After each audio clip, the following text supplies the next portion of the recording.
After nga namin gumawa ng pull down transmission sa shop, meron na naman tumawag sa amin, nangangailangan ng rescue. Bali, ang location daw nila ay nasa De Castro, Pasig. Ang unit daw ay Photon Traveler. Ang naging issue ay kumalas daw yung driver na naging cause para tumigas yung manibela. Buti na lang daw ay naigilid pa niya. Kaya dito ay dali-dali kami puntahan ang location kasi baka matowing.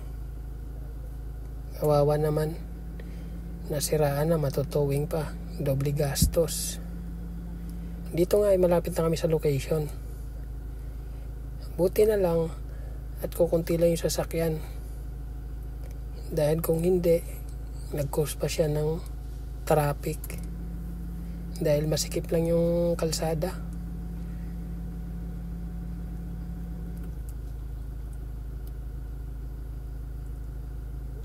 Buti na lang talaga at nagilid pa niya.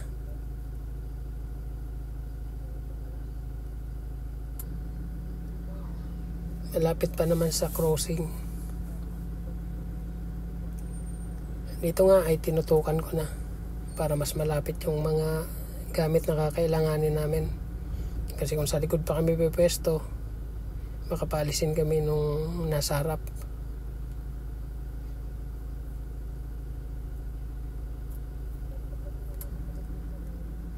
Dito nga at pagkababa namin ay chinek ko agad.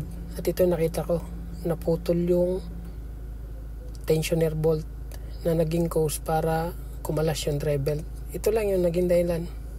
Hindi naman siya stock up, pero madalas daw ito mangyari sa Photon napuputulan ng tensioner bolt kasi minsan daw nag-stock up yung mga bearing niya. Dito nga ay dumating na yung pyesa at kinakabit ko na. After kumakabit, eto na, napaandar na.